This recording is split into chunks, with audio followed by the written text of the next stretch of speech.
Thank you everyone for joining this morning. We're going to get underway with today's webinar, the topic of which is to plan now or panic later. Top Christmas planning mistakes to avoid, as presented by Jim Davidson, Director of Research for Bronto Software. Now, a few housekeeping matters to take care of as the last attendees trickle through. This webinar is being recorded. However, to avoid any chance of sound issues and dropouts, we do recommend you use a hardline Ethernet connection for the internet. That should give you the best results. Also, questions can be asked at any time through the GoToWebinar control panel, and we would encourage you to do so. Obviously, there's no way to cover the complexity and detail of the topic fully, so do ask questions along the way. Even if we're not able to get to those in the last 10 to 15 minutes of the presentation, our presenters will be looking to get back to you at some point in the near future with responses. We will have a follow-up article appear on Power Retail as well. Finally, I do hope that you enjoyed today's webinar. I know that for many local retailers, Christmas still seems like a while away, but perhaps once Jim's presented his thoughts on the topic, some of you will be raring to get into your planning for the silly season. Anyway, and over to you, Jim.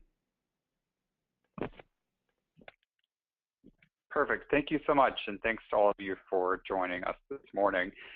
So today we are going to talk about some Christmas planning, and like I said earlier, it may seem a little bit early, but this is the time where a lot of the top retailers are locking in some of their final plans for the holidays. So what I'm going to walk you through today are some of the mistakes that I've seen happen and some ways that you can really optimize your strategy, and hopefully some creative ways that will inspire you to start tackling your Christmas planning.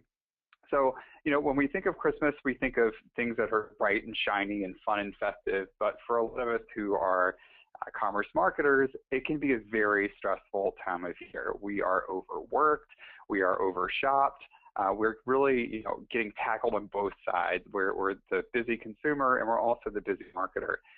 So when we think of our shopper and our consumer perspective ourselves, when we're out there trying to shop, we have to realize that it's not just all fun and games. You know, it's not just enjoyable for everyone. It can be stressful for our consumer too. And as you go through the season and as you start planning and as I go through this presentation, I want to talk a lot about the consumer's emotions and what they're experiencing and how that can benefit your brand to really keep that as part of your focus and not to just only focus on that bottom line, because one way you'll really increase that bottom line is by connecting with your customer. So I have this slide for caffeinating the consumer. I'm going to have some real charts for you a little bit later, but thought this would be a fun way to really think about how things are ramping up. You know, it may seem early now, but really the holiday season's already started. I don't know about you, but I've already received some messages for Christmas shopping, for starting your list early. A lot of brands that sell engravable items or anything that's really customized or special ordered, those things have already started. So when we look at where we are today, you know, we've gone from no real mention of Christmas shopping to a bit of a buzz. So I'm throwing in the soda. We're going to start to get to that nice espresso or coffee land. And then we're going to build up to Red Bull. And then this is a US reference, but it's so appropriate. It's an alcohol-infused caffeine drink that's been banned in many of the states. But we really are going to reach that fever pitch in a few weeks, really, as we go into early September. So as we go through this, you know, definitely think of where we are today. It's a great time to start sending some Christmas messages if you haven't already, and you will see a few ways to do that as we go through this presentation. So what is coming our way? I have a lot of the buzzwords that are going to just really be ubiquitous over the next few months. This is what you are going to be focused on, and this is what's going to be slamming your customer's inbox. So this is really, you know, as we go through these themes, these are going to be a lot of the promotions that you're going to be building out. You're going to look at your data from last year. And it's going to start shaping your plan. But we also have to realize this creates a lot of noise. This creates a lot of noise for you. It creates a lot of noise for your customers. And this has to be a bit of a fun and festive time of year for all of us. So we're going to look at a few ways to avoid those mistakes along the way in your planning and how to deal with some of that panic that will be inevitable during the Christmas time. So the way I have this broken up, we're going to talk about some major shopping days and what those look like. I'm going to use some analogs for some North American and US holidays that will be appropriate for you guys, and you'll see how I shift that around, but lots of data there. Then I'm going to discuss gifters versus shoppers. This is something that you will probably think about in the thick of the Christmas season, but you may not be as focused on now when you're planning your promotions. So we're really going to go through some of the different behaviors between gifters and shoppers and look at some ways to target both of those groups to really drive sales. And then we're going to talk about preparing for the unexpected. As someone who has been in the e-commerce space since the late 90s, I can tell you I don't know anyone, and I myself have never had a holidays that has been completely 100% smooth. So we have to prepare for the unexpected, whether that's a low-performing email or that's a mistake that happens. So I want to give you some ways now to help calm that chaos when it happens, because it probably will. Okay, so first let's talk about some of these major shopping days. Now I know a lot of you on the line will not be targeting promotions on these specific days, but I want to share some of the data that I have from last year's Christmas season for 3 U.S. holidays, and I'm going to tell you how you can focus this into your plan. So we have U.S. Thanksgiving, Black Friday, which is the day after Thanksgiving, and Cyber Monday. Now, some of you online may target North American customers during these specific dates, so this data will be directly relevant for you. But I want you to think of these holidays conceptually. So in North America, Thanksgiving, even though it's been around since our country started, it's really starting to emerge as a standalone promotional event. So we have seen stores start to open on a day when families used to spend the entire day together around the table, and people would put away their phones and not check email. Now people are making their shopping list and going out to stores. So this has really become an emerging day for a sales period that's very established for a lot of retailers. So when we look at this data, I want to go through these concepts and I'll back up to what this data looks like. And then Black Friday, which is a very heavy in-store focus. And we've seen this transition from a single-day event with a single channel to a multi-day event, even a month-long event that encompasses online and in-store. And then finally, Cyber Monday, which is online only. And I know you guys have Click Frenzy too, which is really starting to emerge. But this has really remained a 24-hour period on that specific Monday. There's some bleed over earlier for cyber weeks and cyber sales that are extended, but really the major focus for email traffic and sales and online revenue are focused on that Monday. So backing up from those concepts, we're going to look at a few of these charts where one of the biggest questions I get, especially when it comes to planning, is how many emails can I send? Can I send more than one? And there's a lot of back and forth. So what I wanted to show you here, and we'll dig in deeper on this data, is how many messages on average were sent per retailer on these days. And you'll see that most of them sent more than one message. We're going to look at some of the peaks of that and what multi-message days look like. But as you start to build your plan, start to think about, am I going to stake all of my revenue on these major events solely on one email? And what if that doesn't work out?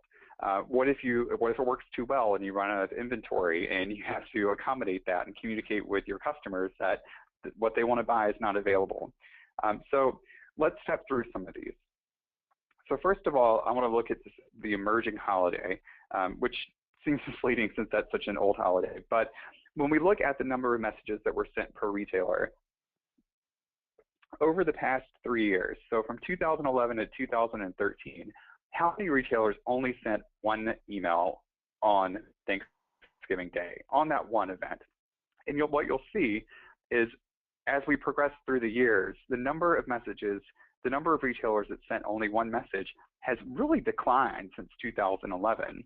And even the number of retailers that are sending 2 messages has started to dip just a little bit. That might even go down a little bit more as we see more retailers sending 3 and 4.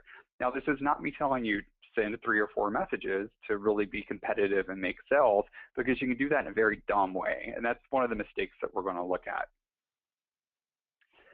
So what does a 4 email emerging holiday look like? So I have this example from Jose Banks, and you'll see here that this is a little bit over a 12-hour period. So starting, I would call that mid-morning for these days, because a lot of messages do go out between 12 a.m. and 4 a.m. So a bit of a late start from compared to many other retailers, and a little bit of a, I would say, getting borderline to a late finish when you look at 8 o'clock East Coast time in the States. And then what we see from these subject lines, we see some variation here, but also some confusion. We're seeing a mix-up of holidays, and you can see there's a big focus on Black Friday, which may be contradicting some of the Thanksgiving messaging. But the real takeaway from this 4-message day is that these are the 4 messages that went out. So if you focus back to all of those buzzwords that your consumer is hearing, and you think about what's your consumer going to do if you execute programs like this, they're going to stick their fingers in their ear just like that woman had a few slides ago. So just to blow these up for you to show that there's no illusion going on and you're not seeing double and your coffee has not kicked in, what we are seeing are the exact same messages. I think there's slight variation on one of them somewhere, but it's really hard to spot, and if you can spot it, good for you. But this is really what's going to start to saturate your inbox, and when we have consumers who should be feeling excited about shopping and not overwhelmed and stressed, this is not really facilitating your message. This is hitting them over the head with products that you think they should buy, not necessarily products that they want to buy as gifts. So if you are thinking of sending multiple messages, there are going to be better ways to do it. And we're going to take a look at a few of those too. So speaking of timing, I want to show you a few messages that went out early in the morning. So this went out at 7 a.m. And again, as you think of your consumer who's really trying to cut through that noise and understand your message and to catch the spirit of the Christmas period, this message has a confusing content. So it has Happy Thanksgiving, but also Best Black Friday ever. And then there are also 2 different times for when the sale starts. So it says starts now until noon and then goes until midnight. And there's a little bit of confusion I could see going on here for someone who's quickly clicking through their emails, just trying to clean out the clutter and find what they want. So really distilling your message is going to be effective, especially for these early morning messages when people are just clearing out the clutter. And this next message also, if you are doing limited time sales, which can be very effective, look at how you're communicating that. So in this email, it says that the promotion starts today online, tomorrow in stores, and it's followed by now through Saturday, November 30th. Now this email went out at 7 a.m.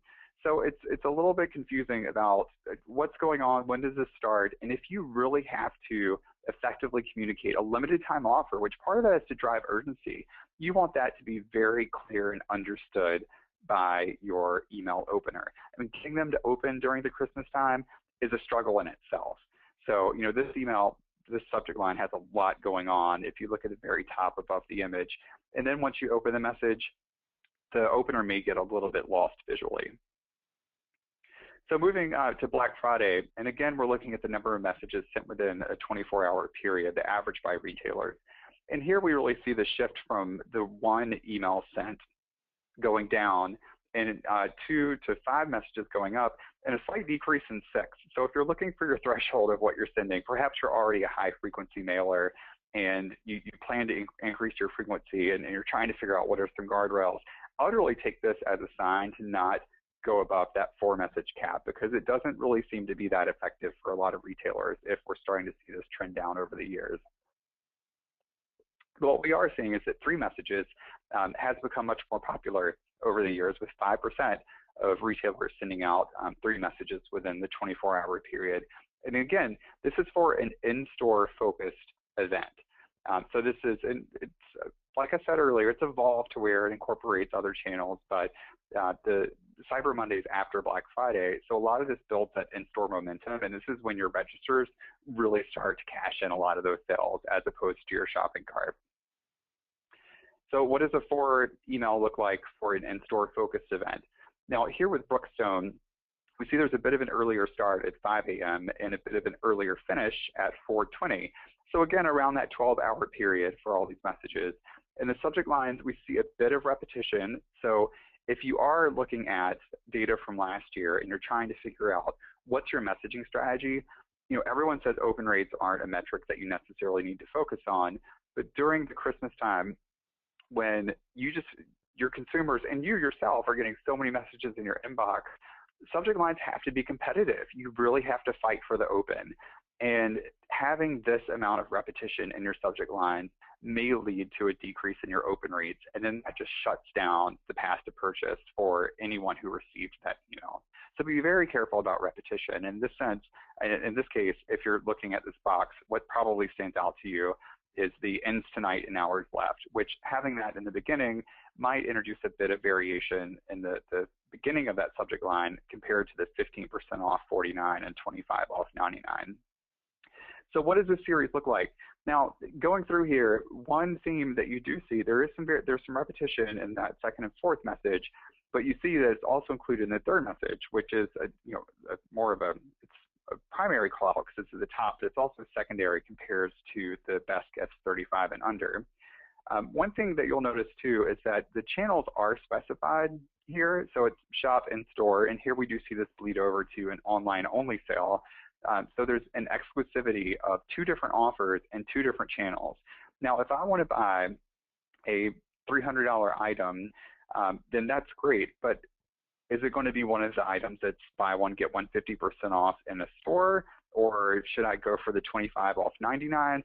It could be a bit confusing here too. So the third email in shows a mix of products, which could help inspire someone to choose their channel and choose the offer that's going to be most important to them.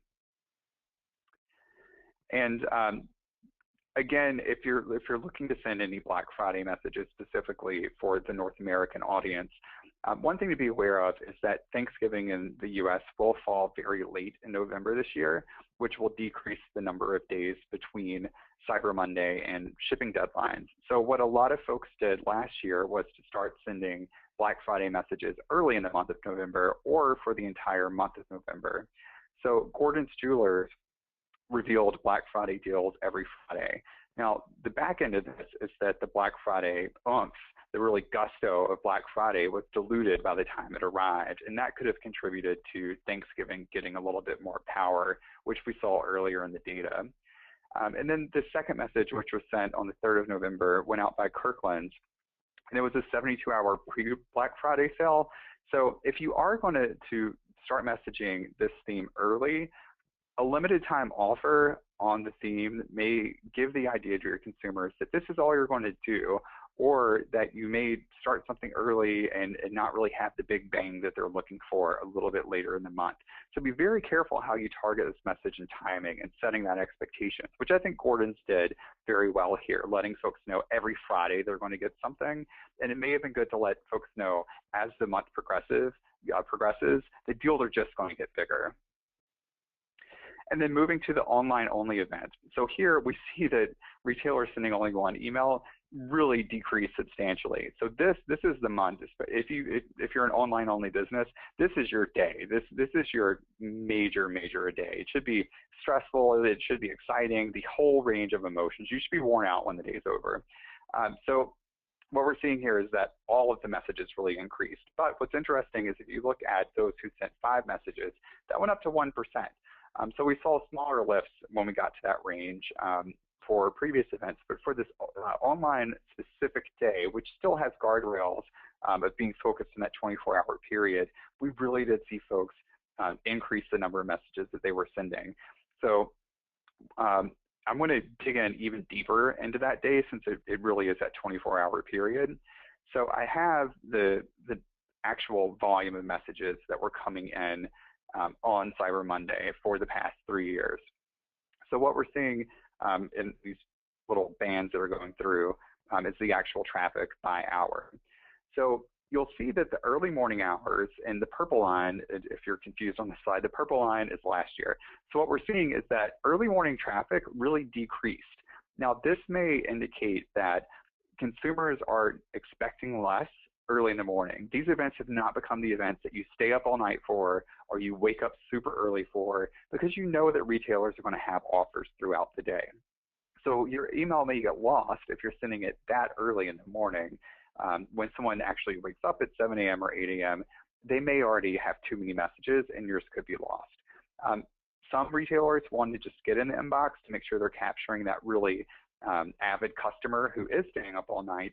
But if you're looking to really limit the number of messages that you're sending or to be very calculated, you may want to look at some of the spikes. Now, what this data shows me is that over the past 2 years, it's been a bit of a wiggle between 6 a.m. and 8 a.m., and it really landed on 7 a.m. last year. So it's averaging out what I would call mid-morning and early morning and going straight down the middle.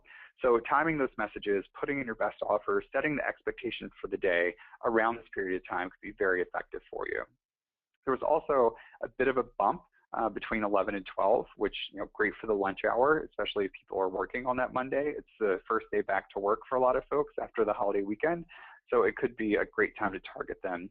But what was really interesting to me is this 5 to 7 a.m. increase. So when you're looking to plan a multi-message day, don't forget about the evening. This is where you can remail your subscribers, whether those are folks who have opened and clicked but they haven't purchased and you really want to get them to submit their order, or these are folks who haven't opened anything from you all day and you really want to give them a subject line that's going to grab their attention and make them open and get them one step further to being on your site. Okay, so what does a 5-day email look here? So this one's going to be a bit of a mid-ground between the other examples that we saw. So this again is running at about a 12-hour period, and we're seeing right after midnight, 12:31, all the way up to 11 o'clock. So really capturing those folks who are staying up late. Now, since this is a 24-hour event, and if you are targeting a 24-hour event, folks may be staying up later to buy. So in this case, the last chance message at 11:01 could be very effective.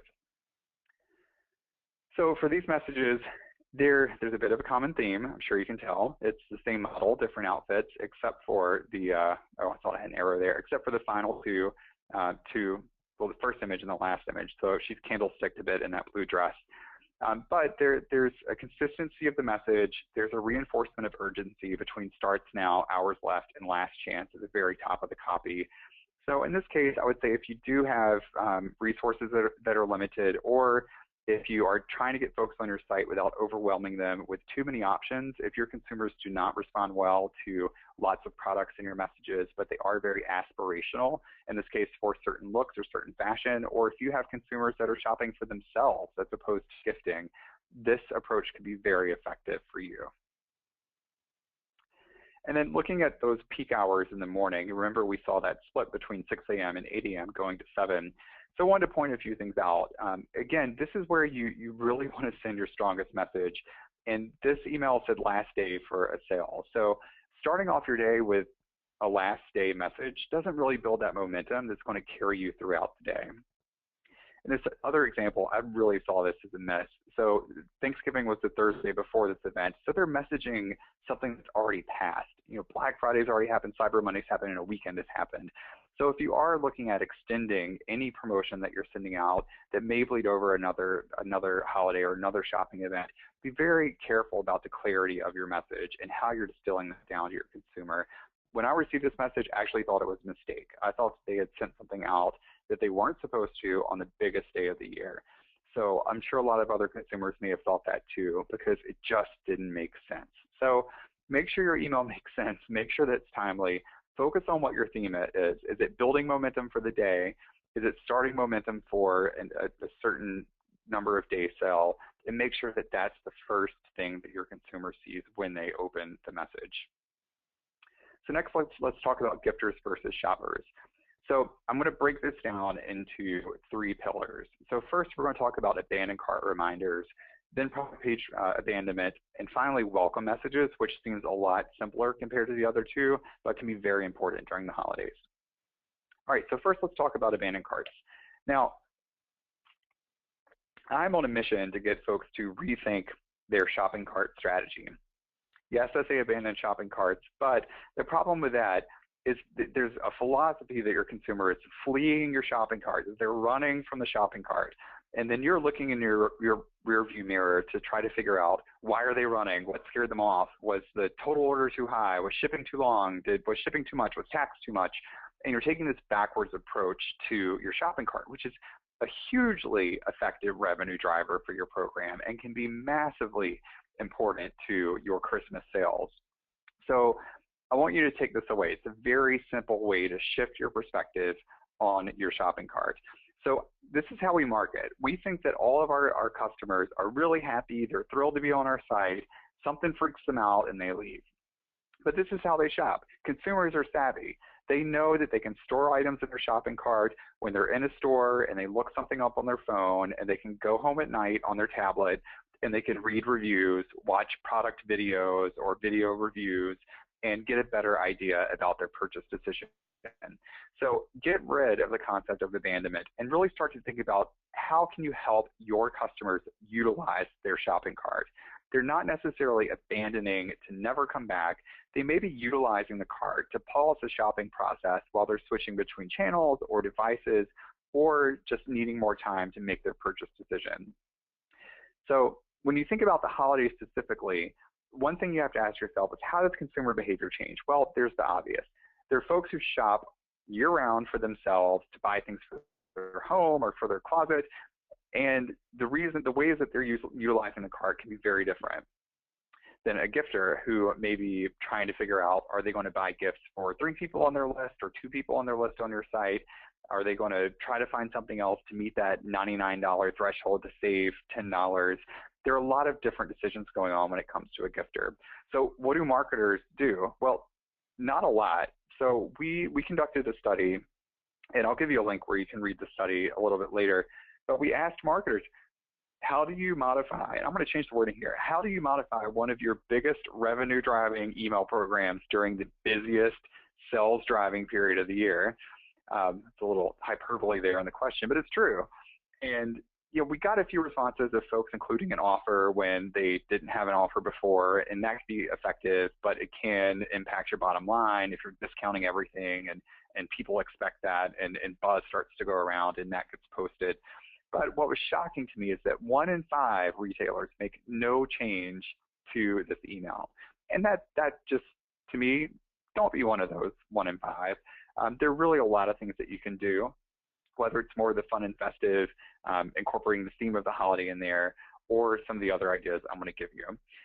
So there was another study, so I'm going to give you a little bit more data, where we asked consumers. Marketers are great, but we have our own concept of what our consumers do. So we actually asked consumers, what are your expectations in the shopping cart? What do you like? What do you hate? What makes you buy? What annoys you?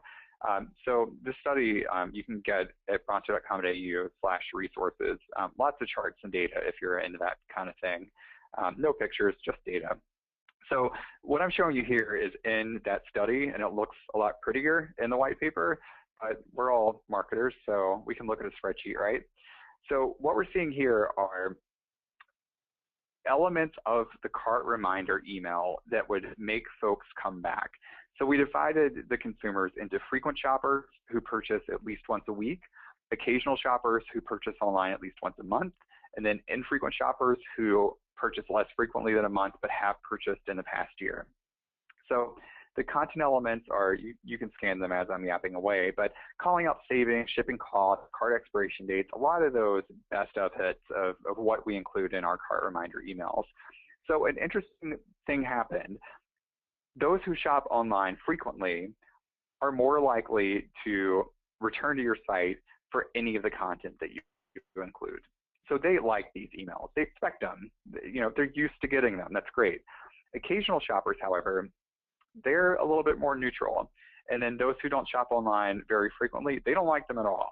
So when you think of your consumers, and especially gifters who maybe don't buy online that frequently throughout the year but do during Christmas, this may be the group that you're looking at. So when we dig this down a little bit deeper, those who buy frequently online, what was most likely to get them back to your site? We're showing the order total, shipping duration and delivery date, and photos of the product. But again, if you look at the rest of that column, some narrow margins on those differences. So that's important to include in these, but also a lot of those other elements can be very effective. Now, when we look at those who shop occasionally, they shift around. So what was most important to them, and was a pretty high percentage from that specific group, was calling out savings. Now, this is where you may really look at your gifters. As opposed to offering an incentive or a discount in the message, perhaps focusing on what they're saving, reinforcing the value of what they've had in their cart is going to be what helps them to make that decision. And then for those who don't purchase, the grumpy guys who don't purchase and don't like anything, what they hated the most was calling out savings. So this is, where I'm going to contradict everything I just said, where that might be really offensive to them. Now, this could be an intrusion that you're showing them what they put in their cart, or that the dollar amounts, they may feel that there's some type of security issue there. So if you have gifters or customers who may be a little bit older or a little less tech savvy, or if you come from more of like a heavy catalog business or in-store primary, that relationship with the customer service representative, this might be a little bit intrusive. So you may want to take this advice of not including that. But what was interesting to me, especially when you think of gifters, are alternate ways to buy. Now, this was the most favorable of the least, or it was the most favorable of the content that would get them to their site, even though they didn't like anything. So, dovetailing off of that in-store experience or catalog experience, or older customers, giving them ways where they can go in a store and ask questions to one of your representatives, or they can call and place their order. A lot of consumers actually enjoy that interaction with your customer service representatives. So make sure that you're including those in your cart reminder emails if you're not already, especially for the holidays.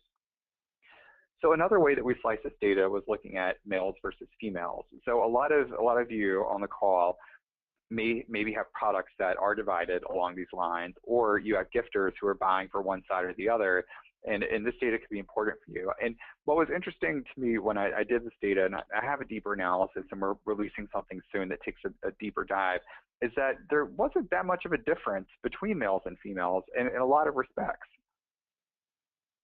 So I'm going to call out a few areas where there were some differences.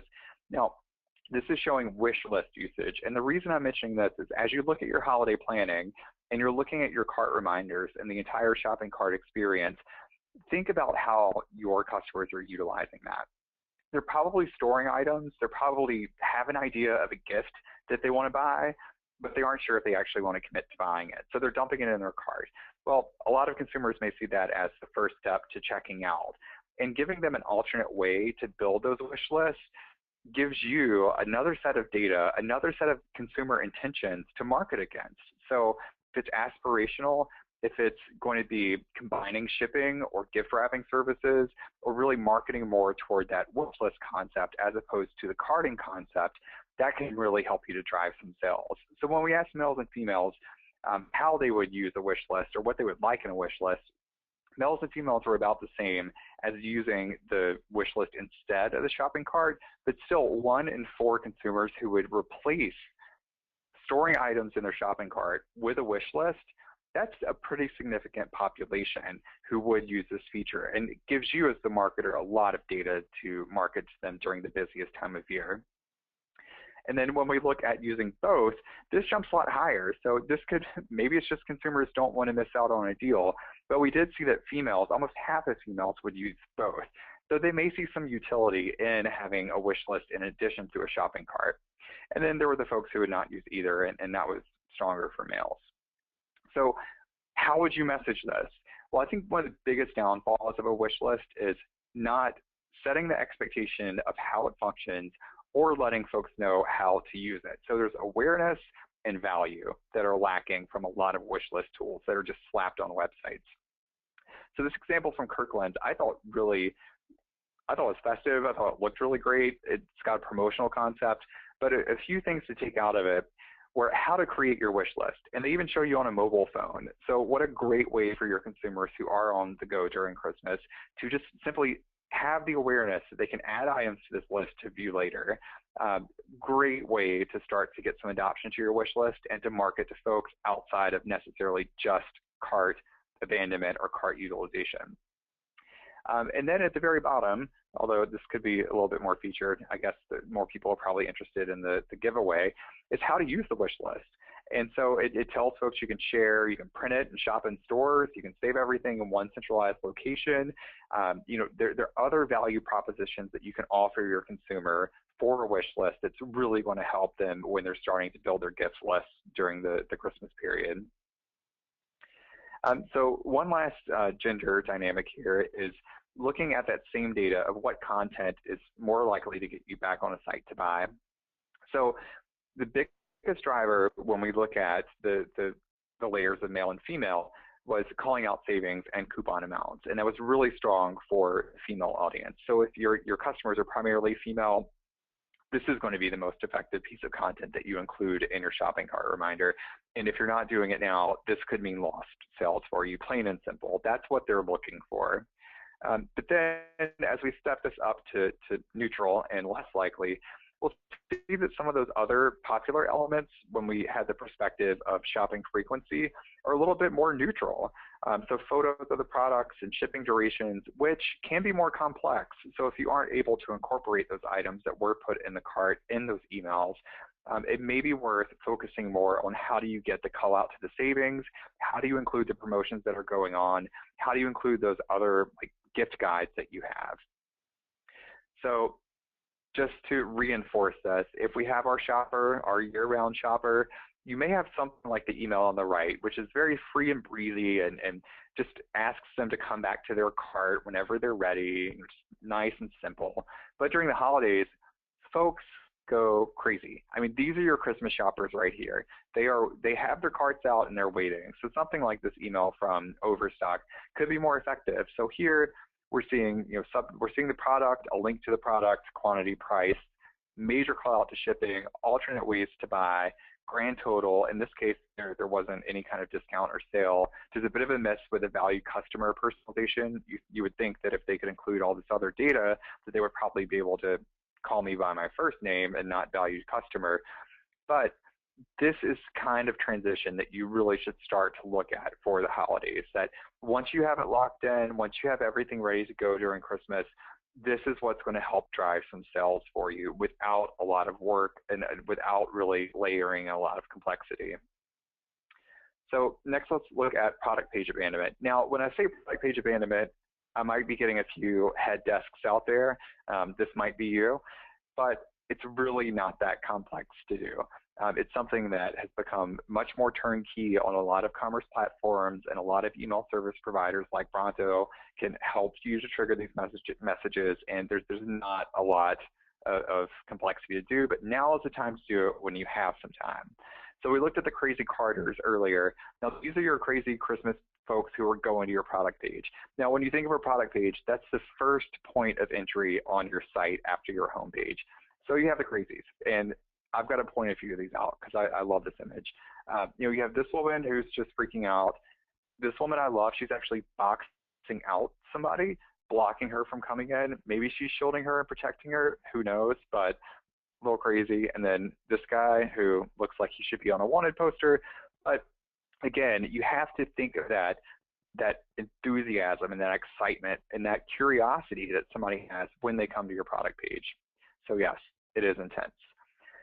So like I mentioned, this is really where the path to purchase begins. The decision-making process also starts to begin, and some of your first-time customers' bearings. If they are in that crowd, if you think of that crowd of all the marketing noise that they've been hearing, and this is their first step of a purchase consideration, they need to understand your site. They may not have been there before. So look at your product pages and make sure that for somebody who has never seen them, what do they see first? If they want to zoom an image or view alternate images, how easy is that to do? If they want to add an item to their cart, where does somebody click? Get a friend in, get a relative in who doesn't shop on your site, although they probably should since they're a friend or relative, and watch them. Really see what they do. And now is the time to do it. And what I've seen a lot of times in my career is that you get in the thick of the Christmas season when you start looking at your sales numbers and you updated your site back in March. And now you have all these new folks, these first-time visitors or people who only purchased during Christmas who haven't been to your site in a year, and they don't know what the hell is going on. And that's not going to be very good for them, and that's going to cause a lot of product page abandonment. So what can you do? Well, this email from Williams-Sonoma, I think it's a really nice product page email. And by nice, I mean effective. It's got a lot of good stuff going on. We see related products in a secondary call-out. We see a phone number, which in my browser was click to call, probably the same for mobile devices if I was on the go and had questions. Great for an alternate way to buy, like we saw as one of those content elements for occasional or infrequent shoppers. So there's a lot of stuff that you can take away from this if you are looking to build one, or if you just want to compare and contrast what you're doing. But and I want to add this in too. So for gifters specifically, outside of this being a good one, a few things that I would add for gifters are, what are your gift services? Do you have gift wrapping options? Are there different delivery options? Can you do delayed delivery? Are you going to get a delivery guarantee? Will your recipient get a delivery guarantee? Those can be make or break decisions for a gifter that are very different than a shopper. So reinforcing those in these messages can get people back on your site to buy with confidence. Also, I may not know what size sweater my niece wears, and she may need to return or exchange it. Are you going to make it easy for her? Are you going to make it easy for me? What's that experience going to be like? Let folks know where they can get that information. And then, as opposed to just showing popular items that were browsed, or maybe that tertiary call out at the bottom with different product categories, this could be a great place to feature your shopping guide, your gift guides, or shop by price, or shop by recipient. Also specify customer service information.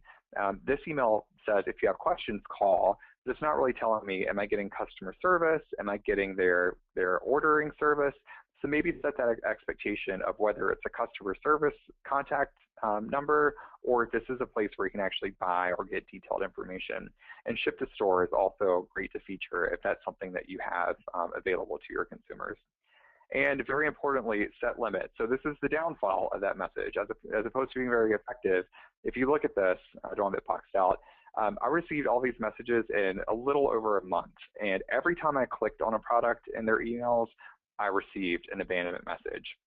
Now, this could be very effective year-round for somebody who is considering buying from you, especially loyal customers. But for a gifter who is just thinking about items, maybe I want to get the bowl, maybe I want to get the blender, maybe I want to get the pot, this just introduces another message in their inbox in addition to what you're sending and all the other folks are subscribed to. So be very careful about how many times you trigger this message and make sure it's going to be very effective, whether that's just delaying the message slightly during the Christmas period to ensure that somebody is going to come back and buy or view another item. That could really make the difference between annoying your customer and getting them excited about making a purchase.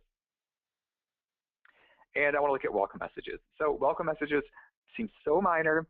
They get walked all over. They're super dusty. But during the Christmas period, you're going to get so many folks who are signing up for your email program, perhaps just to get a 10% off first purchase coupon, or to sign up, and you need to build that foundation for long-term engagement after the new year. So it's very important to revisit and revise your welcome messages for all those new subscribers you're going to get during the Christmas period. So just to give you an idea, one of our clients, all they did was include browsing calls to action and a 7-day promotion for new subscribers in their message. They just went from a straight welcome confirmation, you are now subscribed, get excited, to including those elements, and their revenue jumped. It's a huge, huge generator. And this is not just for holidays, this is year-round, but major increase in average order value, large percentage of their email revenue. So if you haven't revisited this email during the past year, this is the time to do it. Keep your new subscribers, your first-time buyers, and your gifters in mind when you do so. And here, this is my welcome message menu. You do not have to have 8 messages in your welcome series. You can pluck these away as you want, but what I'm showing you is what an 8-email welcome series can look like. And I put in themes here, whether it's confirming the subscription, educating them about different gifting options, a promotion, engaging them with your sister brands or loyalty programs, how they can get involved with your social presence or share videos of them using your products, writing reviews. There are lots of things that you can do to drive user-generated content and build that foundation for engagement during the Christmas period that's going to extend beyond the new year. And that's really, after the new year starts, your goal should be getting those one-time buyers and those first-time customers to convert to repeat purchasers. So again, after this is over, go back to the slide and really look at what you're sending now. And if you're not sending these 8 messages, just look at the themes and ask yourself, if you are somebody who is new and signing up to your list, how are you incorporating these themes into those messages?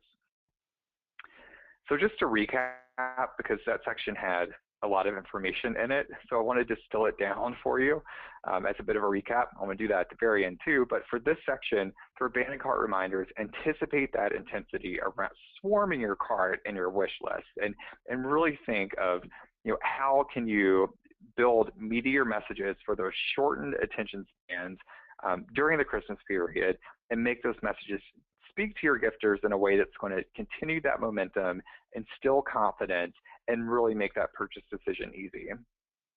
And for product page abandonment, meet with your partners. If you've been intimidated by this message, or you're really unsure, or you feel like there's a lot of complexity with setting up how many times the message gets triggered, talk to your commerce platform provider, talk to your email service provider, go online, look at some examples, go to your competitors and abandon their product pages and see what you get.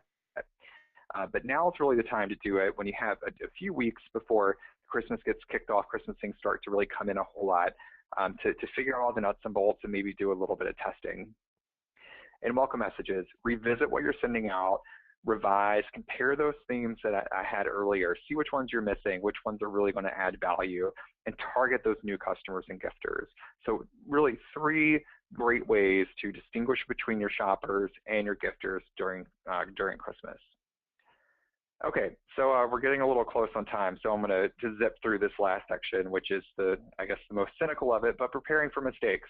So mistakes are going to happen. This will be you at some point during the holidays. Hopefully it'll be a false alarm, but we've all been in this situation before. So this is what happens. They're broken links, they're typos, subject lines are off, your promo codes aren't working. There's a whole mess of things that are probably going to go on. So in the stat that I have, it's about 5% of retailers will send an email by mistake during the holidays and have to apologize for it. So I want to give you a quick quiz. If you're checking your email, stop for a second and look at the screen. All right, here we go. All right, so what did you see? Maybe that was too quick, but what I want you to really take away from these 2 messages is that the email on the left here, both of these had a mistake. Both of these sent a mistake and are apologizing for it. The one on the left really has a major call out of, oops, we had technical difficulties. They're acknowledging what the issue is, telling you that it's with the promo code when that happened. So if I ordered yesterday morning, I'm probably okay. If I ordered last night, maybe there was an issue. They're apologizing, they're thanking their consumer for their patience, and then including the rest of the information about the extended friends and family sale. Now the message on the right from Saks Fifth Avenue, great program, beautiful emails, but this is so buried, and they're saying we've made improvements that you requested to our site. There have been bumps along the way, so it's almost a promotion for the fact that they've enhanced their site. I don't really take that as a very clear apology. They extend their apologies for the downtime. It's so buried, so difficult to find. So, making sure this message is, the apology is very obvious, especially when your consumer is getting so many messages, it's going to be very important. What I do like in this email from Saks is they have a call to action for apology accepted, I love to shop. And that clicks through to their site. So it's a great way to measure engagement. If you look at the ratio between opens and clicks to how many people read the message and are going to go back to your site and shop. And from the planning perspective, have a go-to template. I want to keep both of these up and highlight a few of the sections. So the key elements that we're seeing here from Moose Jaw and Dunkin' Donuts, you have a very basic header here, which maintains branding. So it's very obvious who sent this message. Now with Dunkin' Donuts, there are links to Facebook and Twitter, and I don't really know if I want anyone Facebooking or tweeting out that we made a mistake. So maybe look at some of the social sharing links that you have in there. But this main section, if you think of this like a sandwich, this is the meat of the sandwich here, and it's a free form text area where you can explain the issue, give them an expectation of when it's going to be fixed. With Moose Jaw, they have that promo code of so sorry, ready to go. And then at the bottom here, basic footer for Dunkin' Donuts, but Moose Jaw left in this forward to a friend. And again, I don't really know if you want anybody forwarding a message to a friend that you made a mistake, but this is what's going to help you to quickly turn around an apology. So if it's, for example, your biggest selling day of the year and your promo code's not working, you need to be able to send a message out very fast. And you probably will not have the creative resources or time or luxury of doing that. So this one I'm going to zip through. What I liked here is they had the promo code ready to go. I think I reinforced that. Urban Outfitters, this one's very cute because we broke the internet. So it can also be a good time to break down that brand voice, speak to them like a person, be a little warm and fuzzy, and just be human. So what did we learn today? And then we're going to get to a few questions. So go ahead and submit them if you haven't already. Any questions that I'm not able to answer on this call, I'm going to answer in a future blog post for Power Retail, so feel free to throw them in. All right, so major shopping days. Really, if you're going to increase your frequency, take a strategic approach. Don't just send more to send more. You need to know why you're sending more and how it's going to help your customer shop. Make sure you're being very clear about the timing of the offer and the channel availability, not just for the specific event, but how you're bleeding over to other shopping events. For gifters and shoppers, target the needs of the gifters, especially with those triggered messages that you're not going to have to worry with when things are really getting busy and everything's intense. Revisit those automated messages that go overlooked, like your welcome messages, that are really going to help you into the new year. And lastly, build that go-to template. And when you do, acknowledge the issue. Don't cover it up. Don't bury it. Be very straightforward and be a human. Your consumers will really respond to that. So we have a whole bunch of holiday resources on our Holiday Resource Center, bronto.com.au/holidays. If you want more examples, which I always find as a great conversation starter going into holiday planning, we have a 4-part holiday lookbook series. I think they're each about like 20 or 30 pages and just packed with lots of the best of and a lot of the misses for Christmas season last year. So definitely look into that if you need some inspiration. So with that, we do have some time for questions. So let's go. Well, thank you for that, Jim. It was a very good presentation. It's a shame that you had to rush the last little bit there, but I do appreciate the time and concern. Who wants to talk about mistakes for that long? You know, we hope they don't happen, but if they do, hopefully that was enough for you to know what to do. Yeah, that's exactly right. Well, I mean, we could probably delve into a few elements with these questions. There's actually a few of them that cover similar ground, and I'd thank Peter and Michelle for sending these in about segmentation. So firstly, what if I'm unable to segment? Is there still something that I can do to really target email messaging for Christmas? And then on the other hand, if I can segment my email database, what would be your concept for best practices? Peter's specifically asking around those 3 different types of customers that you identified, it being frequent or infrequent or very unlikely shoppers. How would you go about a general targeting strategy there, Jim? Okay, so if you're looking specifically at those triggered messages, and you're not able to do any segmentation, I would focus on how can I incorporate those content elements that are going to be most likely to get folks back to my site. So if you currently don't have alternate ways to buy, if you aren't including information about your gift services, your return and exchange policies, those are going to be very influential elements for you. It's not that you have to target each one of those groups that have a very high likelihood of responding well to that content, but really go for those most popular ones and the ones that make sense for gifters. Now, if you are able to go into more segmentation, I would look at those major product categories, whether it's male versus female, or if you are able to take the product category from the item that was put into the cart or put into the wish list, and maybe build out the top 3 products that you have on that product category level. You can really go as deep as you want to, but there are a lot of ways to go very high level.